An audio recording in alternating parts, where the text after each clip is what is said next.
तो welcome back guys. आज हम लोग पढ़ने वाले हैं क्लास 10 मैथ प्रश्नावली 1.2। ठीक है ना। इसके पीछे का जो प्रश्नावली 1.1 था मैंने उसको अच्छे से भाई हल करा दिया है। अगर आपने उसका वीडियो नहीं देखा है तो आप लोग उसका वीडियो देख सकते हो। ठीक है। तो भाई आज हम लोग प्रश्नावली 1.2 को स्टार्ट करेंगे। ठीक। अब देखिए इसमें जो भी क्वेश्चन है ना वो आपको मोस्ट इम्पोर्टेंट क्वेश्चन है, क्योंकि इसमें का जो क्वेश्चन है परीक्षा में बहुत बार पूछा जाता है। ठीक है ना। मतलब अगर एग्जाम आएगा ना 10 का तो उसमें इसमें से एक क्वेश्चन मान के चलिए कि फिक्स रहेगा। इसमें से कोई एक क्वेश्चन पक्का आएगा जरूर। इसलिए इस प्रश्नावली को एकदम बढ़िया से पढ़ना है आप सबको। ठीक है।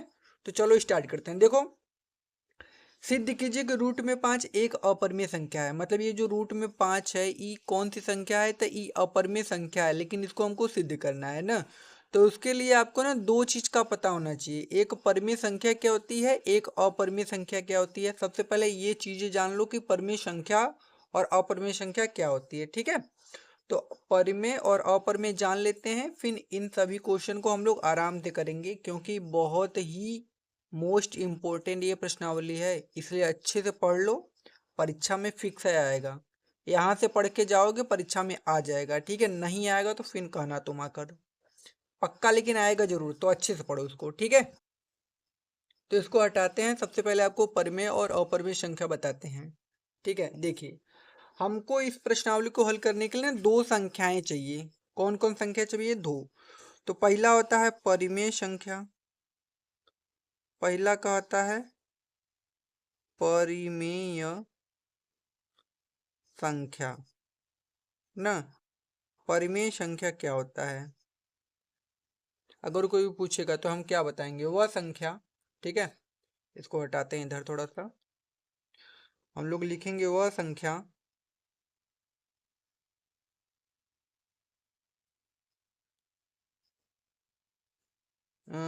वह संख्या नहीं, जिसे हम ऐसे लिखेंगे, जिसे हम पी बटे क्यों। पी बटे क्यों का मतलब कोई भी संख्या बटे में आप लिखोगे तो उसको कहते हैं पी बटे क्यों, जिसे हम पी बटे क्यों के रूप में लिख सकते हैं। रूप में रूप में लिख सकते हैं, लिख सकते हैं ना। लेकिन लेकिन क्यों is not equal to zero. मतलब ये जो नीचे वाला क्यों है ना, ये जीरो के बराबर नहीं होना चाहिए। क्यों is not equal to zero हो, उसे हम उसे हम परिमेय संख्या कहते हैं। अभी मैं समझाऊंगा आपको, एकदम अच्छे समझ में आ जाएगा ना। उसे हम परिमेय संख्या कहते हैं। ठीक है ना। इसके कहने का मतलब ये है कि इसका मतलब होता है बटे में। बटे में अगर आप कोई भी संख्या लिखोगे तो वो हमारी होती है परिमेय संख्या। ठीक है ना। लेकिन लेकिन नीचे जीरो हमको नहीं लिखना है, ये हमसे बोला है। तो अगर मैं एग्जाम्पल में इसका एग्जाम्पल लूं, अगर मैं कोई भी संख्या लिखूं बट्टे में, जैसे मैंने लिखा 2/3 तो ये परिमेय संख्या है, और 4/5 ये भी परिमेय संख्या है, 6/7 ये भी परिमेय संख्या है। मतलब बटे में कोई भी संख्या लिखोगे तो वो परिमेय संख्या होगी।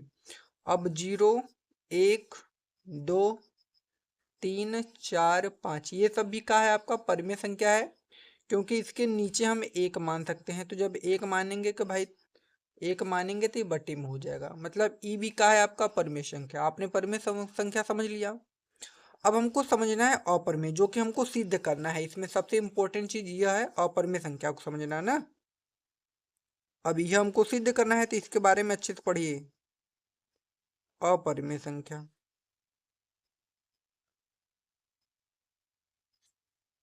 अपरिमेय संख्या क्या होती है? जिसे हम पी बटे क्यू के रूप में नहीं लिख सकते। क्या लिखेंगे? जिससे न हम पी बटे क्यू के रूप में नहीं नहीं लिख सकते। उसे अपरिमेय संख्या कहते हैं। समझ गए आप लोग? तो जिसे हम p बटे q के रूप में नहीं लिख सकते हैं उसे हम लोग क्या कहते हैं? अपरिमेय संख्या। अगर इसका एग्जाम्पल आपसे पूछेगा कि भाई एग्जाम्पल एक आग दो दो, तो हम क्या देंगे? इसका एग्जाम्पल ना हमेशा रूट में आएगा, ध्यान दीजिएगा, और जिसका वर्गमूल भी नहीं निकलेगा। जैसे रूट में 2, रूट में 3, रूट में 5, रूट में 7, रूट में 8, रूट में 10, ये सब का है? अपरिमेय संख्या है ना। ये सब आपका का है? अपरिमेय संख्या। इतना क्लियर है? मतलब हम लोगों ने क्या समझा? हम लोगों ने दो चीजें समझा, एक परिमेय संख्या, एक अपरिमेय संख्या। समझ लिया? अब आगे चलो, देखो अब आता है आपका प्रश्नावली। अब देखो प्रश्नावली में हम तो बोला कि सिद्ध कीजिए कि रूट में 5 एक अपरिमेय संख्या है। अब भैया मैंने आपको बताया था, यहाँ पर देखिए रूट में 5, देखिए ये अपरिमेय संख्या है कि नहीं? तो आप कहोगे हाँ सर, लेकिन इसको हमको सिद्ध करके लाना है। तो सिद्ध कैसे करेंगे? देखिए, तो जो ये पहला क्वेश्चन है इसको हम लोग क्या करते हैं? लगाना स्टार्ट करते हैं ना। तो इसका एक भाई तरीका, पूरा प्रोसेस है, उसको आपको करना पड़ेगा, तो इसका आंसर आ जाएगा। ठीक है, तो देखिए हमको क्वेश्चन नंबर पहला भाई हमारा ना, क्वेश्चन नंबर पहला है। पहले क्वेश्चन लिख लेता हूं मैं। क्वेश्चन नंबर पहला, सिद्ध कीजिए कि, क्वेश्चन है सिद्ध कीजिए, सिद्ध कीजिए कि ना रूट में 5 एक अपरिमेय संख्या है। यह सिद्ध करना है ना जी? हाँ, अपरिमेय संख्या है। ये हमको क्या करना है भाई? सिद्ध करना है। तो देखो अब इस क्वेश्चन को हमको लगाना है ना, तो हम करेंगे क्या? इसको लगाने का तरीका क्या है? तो हम मान के लगाते हैं इसको। ठीक है, इसको क्या करते हैं? मान के लगाते हैं कि माना, माना हमको अपरिमेय संख्या सिद्ध करना है, तो इसका उल्टा मानेंगे। उल्टा का मतलब इसको परिमेय संख्या मानकर लगाएंगे। ठीक है ना, हमेशा आपको ऐसे ही करना है। हमेशा अपरिमेय संख्या सिद्ध करना है तो आपको परिमेय संख्या मानना पड़ेगा। तो मानेंगे कि माना और रूट में 5 एक कौन सी संख्या है? परिमेय संख्या। ऐसे मानोगे आप हमेशा। ठीक है, माना रूट में 5 एक परिमेय संख्या है। अब यहाँ मैंने आपको बताया था कि परिमेय संख्या क्या होती है, जिसे हम p बटे q के रूप में लिख सकते हैं। तो जब ई परिमेय संख्या है तो हम इसे p बटे q के रूप में लिख सकते हैं कि नहीं इसको? तो आप कहोगे हाँ सर। तो रूट में 5 बराबर का हो जाएगा p बटा q। अच्छा, यहाँ पर कई लोग ए बटा के बी लेते हैं ना, तो कोई दिक्कत नहीं है, आप p बटा क्यों लो या a बटा के बी, मतलब एक ही है। ठीक है ना, तो यहाँ से हमारा आ गया रूट में 5 बराबर p बटा के क्यों। अब हम क्या करते हैं, यहाँ से इस p का मान निकालेंगे। तो देखो रूट 5 का गुणा है क्यू में कर देंगे तो p बराबर निकल जाएगा ना। तो p बराबर हमारा का निकलेगा और रूट में 5 क्यों, ये हमारा p बराबर निकल जाएगा। ठीक है, इसके बाद हम करेंगे दोनों पक्षों का वर्ग। यहाँ से लिखेंगे दोनों, और हाँ एक चीज और ध्यान दीजिएगा, इसके आगे थोड़ा सा और लिख सकते हो। जैसे माना रूट में 5 एक परिमेय संख्या है, जहां इसके आगे थोड़ा सा आप लिख सकते हो तो बेटर हो जाएगा ना। जहां p और q, ये जो p और q ना है, ये दोनों ई का एक पूर्णांक है। क्या है? पूर्णांक है, जिनका जो HCF होगा वो कितना होगा? 1। ठीक है, ये थोड़ा सा लिख दोगे तो बेटर हो जाएगा। ठीक, बस ये मतलब जो p और q रहेगा, इन दोनों का HCF निकालेंगे तो कितना आना चाहिए? 1। ठीक है, अब यहां से लिखेंगे दोनों पक्षों का वर्ग करने पर, दोनों पक्षों का क्या करने पर भाई, वर्ग करने पर। ठीक है, तो वर्ग कर देते हैं, तो इसका स्क्वायर करेंगे मतलब भाई पी का स्क्वायर। एकदम अच्छे से पढ़ो बढ़िया सा, पी का स्क्वायर यहाँ से रूट में 5 क्यू का स्क्वायर। ठीक है ना, कोई दिक्कत नहीं दिक्कत। अब पी का स्क्वायर कितना होगा, पी स्क्वायर बराबर, यहाँ से ई जो स्क्वायर ही रूट को काट देगा तो खाली यहाँ से आ जाएगा 5 और क्यू का स्क्वायर का हो जाएगा क्यू स्क्वायर। मतलब यहाँ से आ गया पी स्क्वायर बराबर 5 क्यू स्क्वायर ना। अब थोड़ा सा ऊपर लेके चलते हैं इसको। ठीक है, तो ये जो 5 है ना ये गुणे में है और इधर आएगा तो किस में हो जाएगा, भाग में। मतलब ये जो 5 है इसको क्या करेगा, काटेगा। काटेगा कि नहीं, तो मतलब ये जो पी स्क्वायर है ये किससे विभाजित होगा, तो आप कहोगे सर 5 से। क्यों, क्योंकि यह अब इधर भेजेंगे तो भाग में आ जाएगा, भाग में आ जाएगा मतलब इसको काटेगा। तो हम ये कह सकते हैं कि ये जो पी स्क्वायर है वो 5 से विभाजित होगा। होगा ना, कैसे कह सकते हैं पता है कि नहीं। देखो मैं थोड़ा सा आपको एक दूसरे पेज पर समझा देता हूँ। यहाँ पर देखो, जैसे ये हमारा पी स्क्वायर बराबर 5 क्यू स्क्वायर है ना। अब हाई जोन 5 है इसको इधर भेजेंगे तो पी स्क्वायर बटे के 5 बराबर क्यू स्क्वायर होगा कि नहीं, तो होगा। तो यहाँ पर अगर कोनो संख्या होता तो हाई वाला 5 इसको काटता ना, मतलब विभाजित करता। तो हम कह सकते हैं कि हाई जो पी स्क्वायर है ये 5 से विभाजित होगा। होगा ना, तो यहाँ पर जो पी नहीं है वो 5 से विभाजित होगा। कैसे, अगर जैसे मान लो कि 3 का स्क्वायर जो है वो 3 से विभाजित है, 3 का स्क्वायर जो है 3 से विभाजित है, तो हम कहेंगे ना जो 3 है वो 3 से विभाजित होगा। समझ में आई बात, आ गई होगी। क्योंकि भाई अगर 3 का स्क्वायर ही 3 से कट रहा है तो भाई तीनों भी 3 से कटेगा। ठीक है ना, ये सिंपल प्रोसेस है। ठीक है, तो इसको हटा लेते हैं, समझ में आ गया। तो हम क्या लिखेंगे, ये जो पी स्क्वायर है किससे विभाजित है, 5 से, तो लिखेंगे पी स्क्वायर ना, पी स्क्वायर 5 से विभाजित है, विभाजित है। अतः अतः पी भी 5 से विभाजित होगा। ठीक है, यहाँ पर ये पहला स्टेप, ये 2 स्टेपों में पूरा होगा। ये पहला स्टेप आपको इतना करना पड़ेगा। ठीक है, इतना कर लोगे, लेकिन मैं जैसे बता रहा हूँ अगर वैसे कर लोगे तो पूरा आपको नंबर मिलेगा, 1 नंबर आपका कट नहीं सकता कहीं भी, जानो बात को मेरे। ठीक है, अब देखो इतना करने के बाद यहाँ से अब स्टार्ट होगा दूसरा दूसरा स्टेप। दूसरा स्टेप में देखो ये जो पी स्क्वायर है ना, ये पी स्क्वायर बराबर 5 क्यू स्क्वायर है ना, इसको आप मान लेना समीकरण 1। क्या मान लोगे, समीकरण 1 इसको मान लेना।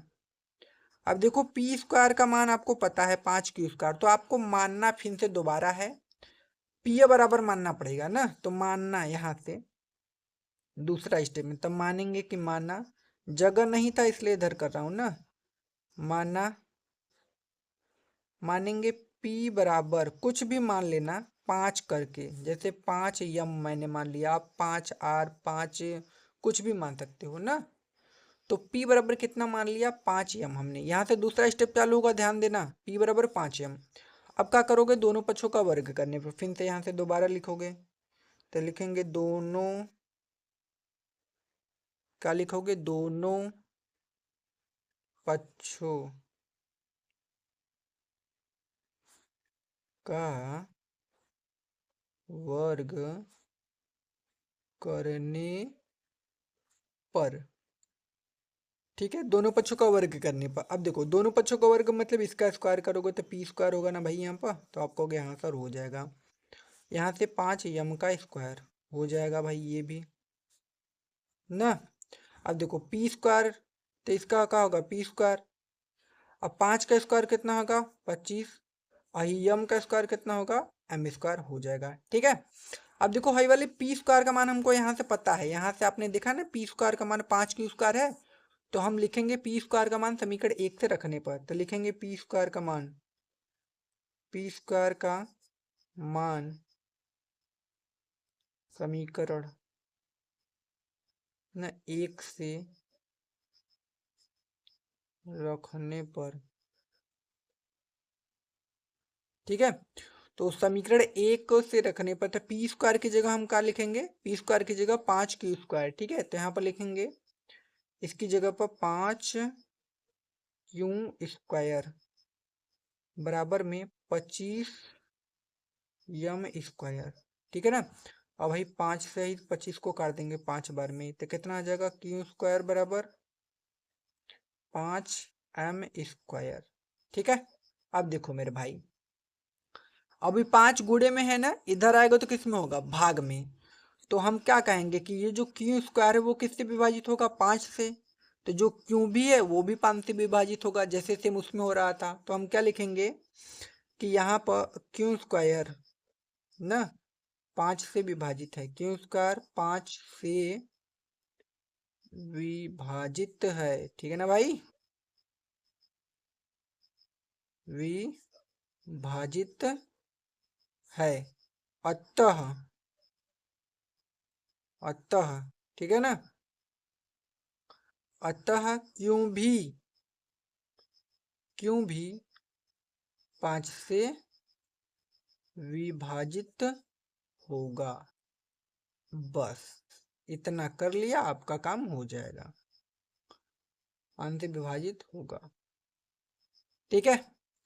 अब देखो हमने क्या सीखा, हमने देखा कि ये जो P है वो भी 5 से कटा, और ये जो Q है वो भी 5 से कटा। हमने ये देखा कि P और Q दोनों 5 से कटा था। ध्यान दो, जब दोनों संख्या, अगर कोई दो संख्या है एक ही संख्या से कटता है तो उसका HCF कितना आता है, 1।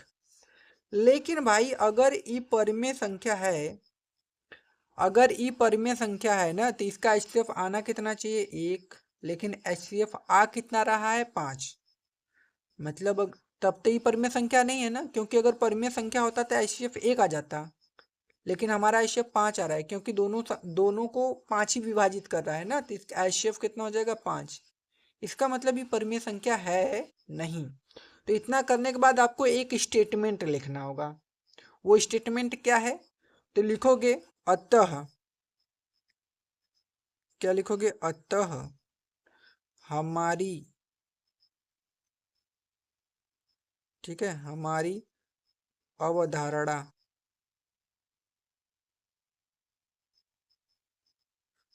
गलत साबित होती है ना। रूट में 5 एक अपरिमेय संख्या है, ठीक है। ऐसे आपको क्या करना पड़ेगा, मानना पड़ेगा, ठीक है। तो भाई ये वाला क्वेश्चन हम लोगों का एकदम हो गया कंप्लीट अच्छे से। मैंने पहला क्वेश्चन आपको बहुत ही बेहतरीन ढंग से करा दिया है, ठीक है। अब हम क्या करते हैं, चलते हैं इसके दूसरे वाले क्वेश्चन पर, देखते हैं दूसरा क्वेश्चन क्या बोला है, ठीक है। देखिए दूसरा क्वेश्चन क्या है। दूसरा क्वेश्चन हम पे बोला है कि सिद्ध कीजिए कि 3+2√5 एक अपरिमेय संख्या है। मतलब अब इसको भी हमको सिद्ध करना है कि ये भी क्या है, एक अपरिमेय संख्या है। तो चलो भाई इसको भी हल कर लेते हैं वैसे, ठीक है। तो इसको हटाते हैं थोड़ा साइड में, ठीक है। और इस पेज को भी हटाते हैं, और पहले क्या करते हैं, क्वेश्चन को लिख लेते हैं ना। क्वेश्चन सबसे पहले मैं लिख लेता हूँ भाई, क्वेश्चन क्या है। क्वेश्चन है, क्वेश्चन आपका दूसरा होगा। क्वेश्चन नंबर 2 है कि सिद्ध कीजिए कि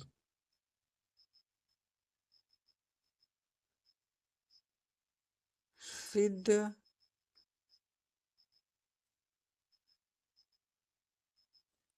कीजिए कि ना 3+2√5 एक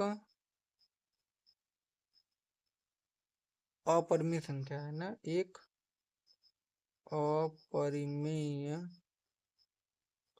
संख्या है। ठीक है, ये हमारा क्वेश्चन हो गया। अब इसी क्वेश्चन को हमको भाई क्या करना है, हल करना है। तो जैसे मैंने उस क्वेश्चन को लगाया था ना सेम ऐसे लगाना है, लेकिन ये आसान है। उस क्वेश्चन से ना ये क्वेश्चन आसान है। अब जितने भी क्वेश्चन है ये आसान है। एक बात और, यहाँ पर देखिए आपने रूट में 5 को निकाला था ना, वैसे ही अगर रूट में 3 है, रूट में 7 है ना, तो सेम इसी प्रकार का होगा जैसे मैंने इसको पहले क्वेश्चन को कराया है। ठीक है ना।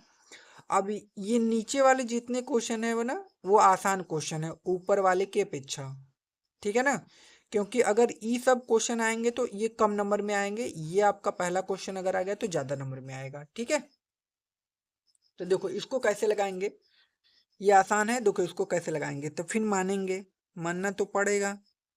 और आपको पता है क्या मानना है भाई, तो मानेंगे कि माना 3 + 2√5 एक का है, परिमेय संख्या है। मैं अपरिमेय संख्या मान रहा हूँ यार, परिमेय संख्या मानना है भाई ना। हाँ, एक परिमेय संख्या है। यार नींद आ रहा है, नींद आ रहा है भाई, 12 बज गया है यार ना, थोड़ा सा बना लो लेकिन वीडियो।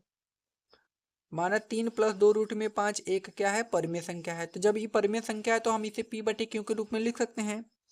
तो यहाँ पर हो जाएगा 3 प्लस ना 2√5 ना बराबर में p/q, क्योंकि परिमेय संख्या है तो इसे हम p/q के रूप में लिख सकते हैं। इतनी बातें क्लियर, क्लियर भाई। अब देखो मेरे भाई, ये जो 3 है ना, ये प्लस में है। अगर मैं इसको उधर भेजूंगा तो किस में होगा, आप लोग बताओ, माइनस में होगा। तो आप कहोगे हाँ सर माइनस में होगा, तो लिखो।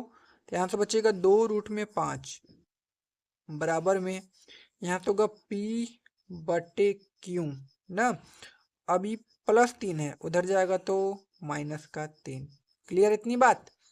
अब देखो ये जो दो है ना, ये गुणे में है, बराबर के उधर जाएगा तो किसमें होगा, भाग में।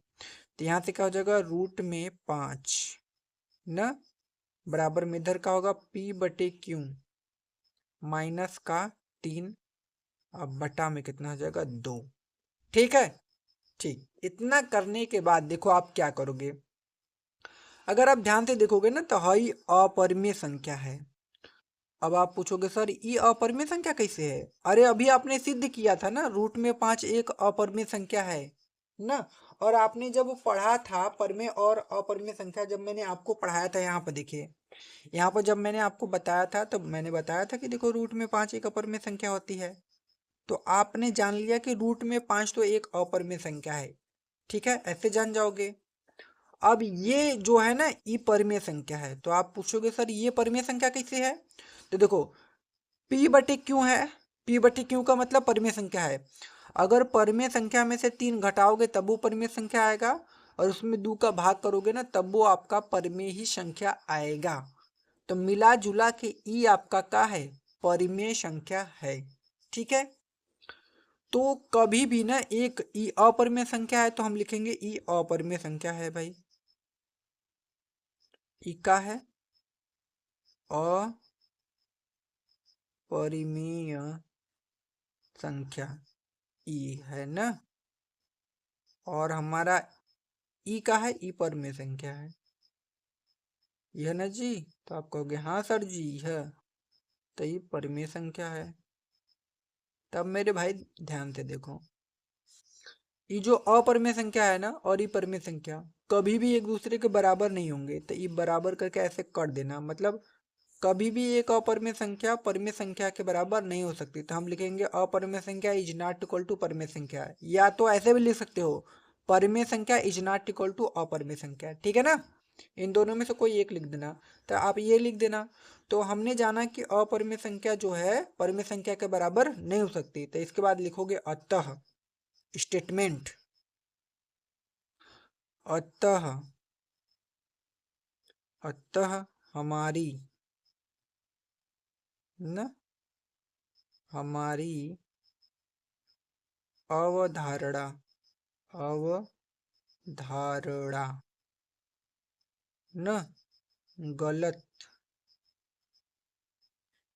साबित होती है। हमारी अवधारणा गलत साबित होती है। 3+2√5 एक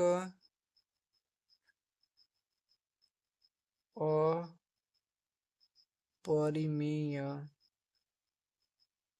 संख्या है।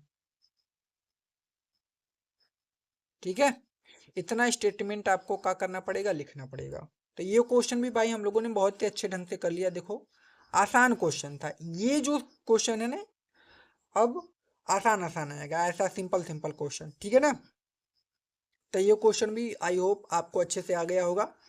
इसके आगे वाला क्वेश्चन देख लेते हैं भाई।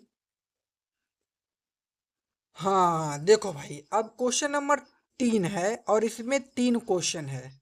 इसमें क्या करना है, सेम वही काम इसमें भी करना है कि भाई सिद्ध कीजिए कि निम्नलिखित संख्याएं अपरिमेय संख्या है। मतलब ये जो 1/√2 है, इसको भी सिद्ध करना है कि अपरिमेय संख्या है, इसको भी और इसको भी, इन तीनों को हमको अपरिमेय संख्या सिद्ध करना है। ठीक है, तो चलो एक एक को हम आराम से हल करते हैं। ठीक है, अच्छे से। तो इसको हटा लेते हैं ना, तो इसको हटाते हैं थोड़ा सा और यहाँ पर क्वेश्चन लिख लेते हैं अपना। तो क्वेश्चन नंबर भाई 3 है हमारा। ये कौन सा क्वेश्चन है, क्वेश्चन नंबर 3 का पहला क्या है कि सिद्ध कीजिए कि, ऐसा मैं क्वेश्चन लिख लेता हूं ना,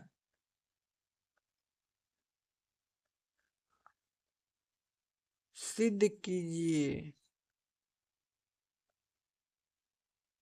कि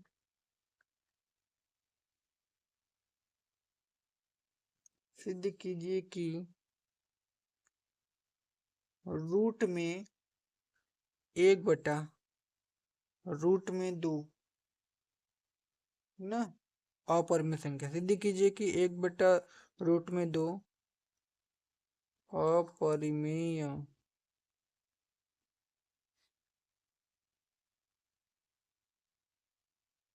संख्या है। ये हमको सिद्ध करना है। ठीक है ना, हमको सिद्ध करना है कि सिद्ध कीजिए कि 1/√2 अपरिमेय संख्या है। ये हमको क्या करना है भाई, सिद्ध करना है। तो सेम काम हम करेंगे जो पहले करते आ रहे थे। क्या करेंगे भाई, लिखेंगे कि भाई मानेंगे कि माना माना 1/√2 परिमेय संख्या है। क्या है, परिमेय संख्या है। ठीक है, मान लेंगे। तो जब मान लेंगे तो हम इसे, जब ई परिमेय संख्या होगा तो इसे हम p/q के रूप में लिखेंगे ना। तो आप कहोगे हाँ सर, तो यहाँ पर क्या हो जाएगा, 1/√2 बराबर में p/q। ठीक है, अब इसको आगे समझने से पहले कुछ बातें हमको समझनी पड़ेंगी। वो क्या है, मैं थोड़ा सा आपको समझाता हूँ। यहाँ पर देखो, आपको आएगा समझ में। जैसे मेरे भाई मुझे एक बात बताना, अगर मान लो कि 2/3 ये कौन सी संख्या है, मैं आपसे पूछूंगा ये परिमेय संख्या है कि अपरिमेय, तो आप तुरंत बताओगे सर ये परिमेय संख्या है परिमेय संख्या। तो आप कहोगे हाँ सर, लेकिन मैं इसे क्या करूं, पलट दूं। तो जब इसे पलटूंगा तो ये होगा 3/2। मैं पूछूंगा अब कौन संख्या है, तो आप बोलोगे सर अब वो परिमेय है। जब ई परिमेय है तो इसको पलटेंगे ना, तब वो परिमेय ही आएगा। समझ गए। तो कहने का मतलब, अगर परिमेय संख्या है, अगर हम उसको पलट दें तो भी हम हमारा परिमेय संख्या मिलता है। लेकिन अपरिमेय में ऐसा सिस्टम नहीं है। जैसे मान लो 1/√2 है ना, ये अपरिमेय है, इसको पलटोगे ना तो √2 और नीचे कितना आएगा, 1, और नीचे 1 का वैल्यू कुछ नहीं होता, मतलब ये √2 रहेगा। ये अपरिमेय है। ठीक है ना, मतलब अगर अपरमेय को पलटोगे तो अपरमेय ही आएगा, और परमेय संख्या को पलटोगे तो परमेय संख्या ही आएगा। समझ गए बात को? समझ गए बात को ना? बस यह चीज आपको समझना था, इसमें आपका क्वेश्चन लग जाएगा। तो इसके बाद लिखेंगे पलटने पर, ठीक है ना। इसके बाद क्या लिखेंगे भाई, इसको पलट दो तो आसान हो जाएगा। पलटने पर, तो जब हम इसको पलटेंगे तो क्या होगा, पलटेंगे तो यहाँ से हो जाएगा रूट में 2 ऊपर और नीचे 1 हो जाएगा ना। अब बराबर में हो जाएगा क्यू अब बटा के पी, यह हो जाएगा।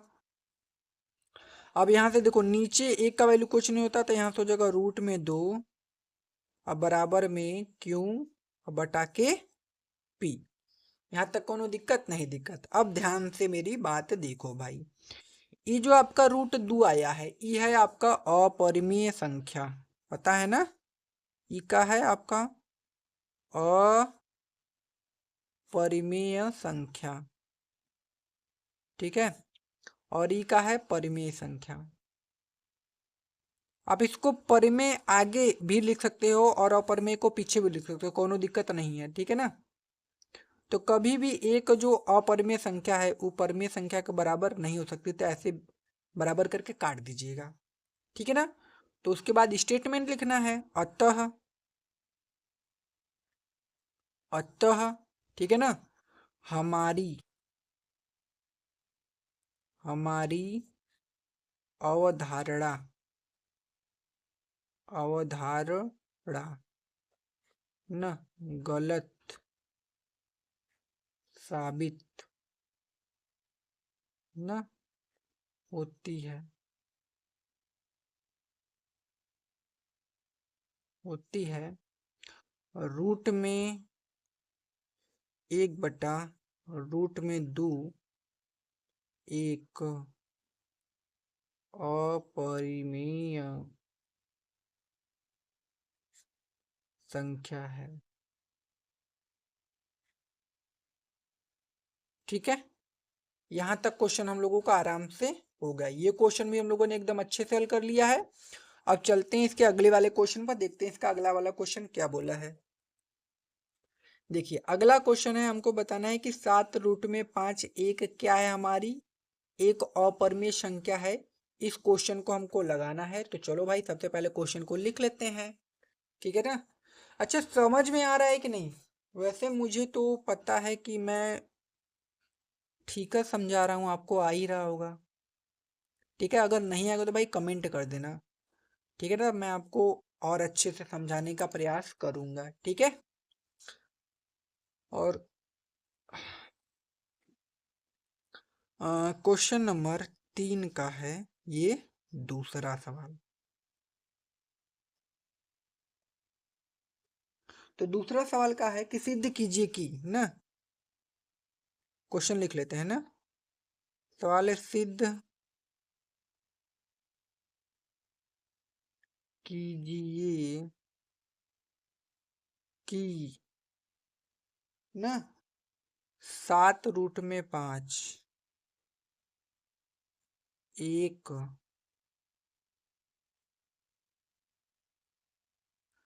अपरिमेय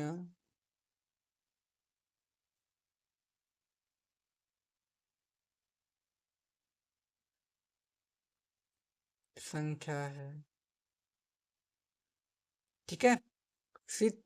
सिद्ध कीजिए कि 7 रूट में 5 एक क्या है, अपरिमेय संख्या है। इसको हमको क्या करना है भाई, सिद्ध करना है। तो चलो भाई इसको भी हल कर लेते हैं।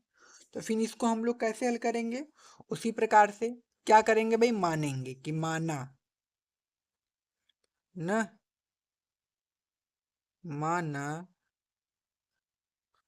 7 रूट में 5 एक परिमेय संख्या है। क्या है, एक परिमेय संख्या है। ऐसे आपको क्या करना पड़ेगा, मानना पड़ेगा। तो आप लोगों ने मान लिया कि भाई जो 7 रूट में 5 है, ये का है, परिमेय संख्या है। तो जब ये परिमेय संख्या है तो हम इसे p बटे q के रूप में लिख सकते हैं। तो यहाँ से लिखेंगे 7 रूट में 5 बराबर p बाई क्यू, मतलब p बटे के q। अब देखो ये जो 7 नहीं है ना, ये ना ई गुणे में है। अभी गुणे में है तो उधर जाएगा तो किस में होगा, भाग में। तो यहाँ तो हो जाएगा रूट में 5 ना, बराबर में क्या हो जाएगा, आपका होगा p बटा क्यू, और फिर बटे में क्या हो जाएगा 7 ना। तो यहाँ से हो गया हमारा बटे में 7। अब देखो, अब रूट में 5 कौन सी संख्या है आपकी, बताओ तो। अपरिमेय संख्या है, और ये आपका क्या है, परिमेय संख्या है, ठीक है ना। देखो ई p बटा क्यू पर में है, उसके नीचे 7 है, मतलब वो भी पर में ही है, मतलब ई अपर में ई पर में, ई दोनों बराबर नहीं होंगे, तो बस वो लिखना है। तो लिखेंगे अपरिमेय संख्या,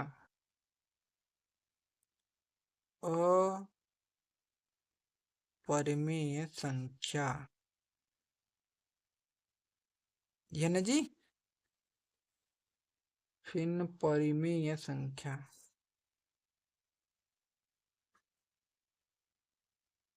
परिमेय संख्या, ये जो अपरिमेय संख्या है ये परिमेय संख्या के बराबर नहीं होगी, तो ऐसे लिख के काट देंगे, इसका मतलब ये बराबर नहीं है। स्टेटमेंट अतः, अतः हमारी अवधारणा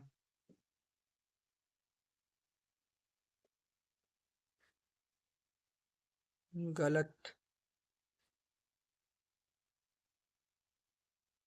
साबित होती है, होती है 7 रूट में 5 ना, एक अपरिमेय ना संख्या है। क्या, क्या है, अपरिमेय संख्या। ये क्वेश्चन हम लोगों का आराम से हो गया ना। अब हम लोग चलते हैं अपने अगले वाले क्वेश्चन पर, देखते हैं अगला क्वेश्चन क्या बोला है, ठीक है। तो इसको साइड में हटा लेते हैं, ये क्वेश्चन हम लोगों का भाई आराम से हो गया, ठीक। अब इसका लास्ट क्वेश्चन, वैसे अगर मैं ये क्वेश्चन छोड़ भी दूंगा ना तो आप लोग कर लोगे, छोड़ दूं, मैं छोड़ दूंगा तो आप लोग कर लोगे, वैसे मैं छोड़ूंगा नहीं, क्योंकि मैं छोड़ दूंगा तो आप कहोगे बस सर जी ये क्वेश्चन छोड़ दिए आप, इसको भी बता देते हैं। तो भाई मैं बताऊंगा, चलो इसको, इसको पहले लिख लेते हैं, फिर मैं आपको बता देता हूँ, ठीक है। तो चलो भाई इसको भी बता ही देता हूँ, एक लास्ट का ही छोड़ूंगा आप लोगों के लिए ना। बेचारे तुम लोग थक जाते होगे, इतना होमवर्क मिलता है, और एक क्वेश्चन मैं छोड़ दूंगा वो भी लगाना पड़ जाएगा, तो मैं छोड़ूंगा नहीं, लगा ही देता हूँ। क्वेश्चन नंबर तीसरा का तीसरा है, क्या है, क्वेश्चन पहले लिख लेते हैं, सिद्ध कीजिए कि ना, सिद्ध कीजिए कि, सिद्ध कीजिए कि रूट में 5, अरे नहीं रूट में 5 नहीं, 6 प्लस रूट में 2, ये तो गलत हो गया, 6 प्लस रूट में 2 एक, एक, ये क्या है भाई, अपनी जान, मतलब अपने जान से हाथ धो देगा है, अपनी जान से हाथ धो देगा, हाँ सही है। एक अपरिमेय संख्या है,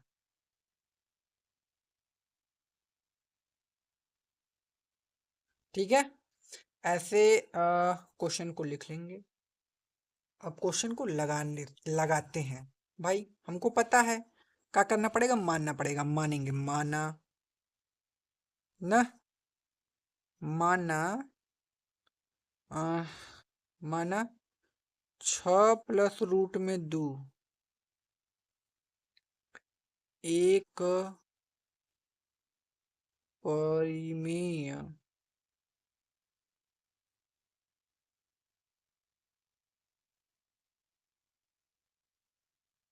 संख्या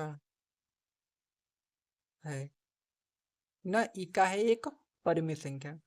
तो जब ई परिमेय संख्या है तो हम इसे p बटे क्यू के रूप में लिख सकते हैं ना, तो लिखेंगे 6 प्लस रूट में 2 ना, बराबर यहाँ पर क्या हो जाएगा p अब बटा के क्यू, इतना हो जाएगा ना। अब इसके बाद देखो ये जो 6 है ना वो प्लस में है, बराबर को उधर भेजूंगा तो किसमें होगा माइनस में, तो यहाँ से हमारा आगे वाला क्या हो जाएगा, यहाँ पर लिखूंगा रूट में 2 बराबर p बटे क्यू और माइनस का 6 हो जाएगा ना इतना। अब देखो ये जो है ना ये अपरिमेय संख्या है। अभी मत पूछना कि कैसे अपरिमेय संख्या है, कैसे बता चुका हूँ अपरिमेय संख्या। वैसे मैं दिखाना चाहूँ तो दिखा सकता हूँ आपको, यहाँ पर जो मैंने आपको समझाया था, यहाँ पर देखो मैंने यहाँ पर देखो अपरिमेय संख्या समझाया था आपको ना, ये अपरिमेय संख्या है। और इसके एग्जाम्पल में मैं देखो मैंने पहला ही बताया था कि रूट में 2 क्या है, एक अपरिमेय संख्या। तो आपको पता चल गया कि रूट में 2 का एक अपरिमेय संख्या है, ठीक है ना। तो यहाँ पर देखो अब, तो यहाँ से पता चला कि रूट में 2 एक अपरिमेय संख्या है, और मतलब और p बटे क्यू माइनस ई का है परिमेय संख्या है, मतलब ई बटे में है तो ई परिमेय संख्या है, और उसमें से कुछ भी घटाएंगे तो हमेशा परिमेय संख्या ही निकलेगा। इसको समझने के लिए जैसे मान लो बटे में आपने ले लिया 2/3, क्या ले लिया 2/3 ना, और आप क्या करो ये नहीं ऐसे मान लो 5/2 ले लिया, और इसमें से घटा दो आप 2, ऐसे घटा दो, तो यहाँ तो जगह 5 माइनस 2 दूना के 4, और नीचे कितना जाएगा 2, तो 5 में से 4 गया 1/2, और 1/2 हमारा क्या है परिमेय संख्या है, मतलब ये भी का है परिमेय संख्या। ऐसे आप जानना चाहते तो जान सकते हो। वैसे तो ये आपका परिमेय संख्या है, लेकिन अगर आपको मान लीजिए किसी को डिटेल में एकदम बताना है तो ठीक है ना। तो ई का है आपका अपरिमेय संख्या, ई का है अपरिमेय संख्या ना, और ये क्या है आपका, यह आपका परिमेय संख्या, परिमेय संख्या। तो ये दोनों बराबर होंगे भाई, नहीं होंगे, क्योंकि कभी भी एक अपरिमेय संख्या परिमेय संख्या के बराबर नहीं हो सकती। उसके बाद क्या लिखेंगे अतः, ठीक है, अतः हमारी अवधारणा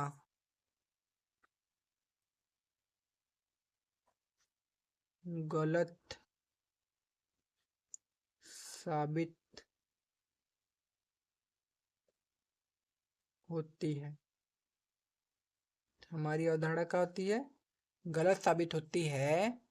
और क्या है 6 प्लस रूट में 2 एक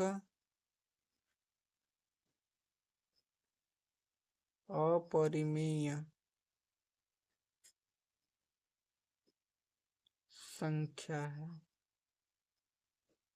ठीक है।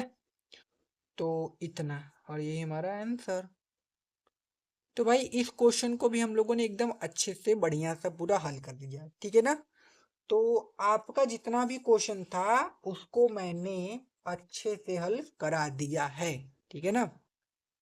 और हाँ, अगर आपको इसका नोट्स चाहिए, मतलब जो मैंने अभी इसको हल करवाया है इसको आपका नोट्स चाहिए, तो आप लोग क्या कर सकते हो, ये मेरा नंबर है व्हाट्सएप नंबर 7310 45 36 91 पर आप लोग मैसेज कीजिएगा, फ़ोन नहीं कीजिएगा। क्या करना है, मैसेज करना है आपको। इसका मैं अभी तो फ्री में फ़िलहाल दे रहा हूँ आपको, ठीक है, तो उसका बेनिफिट आप लोग उठा लो। इसका नोट्स वैसे आपको फ्री में मिल जाएगा, ठीक है, ये जो मैंने लिखा हूँ, ठीक है ना।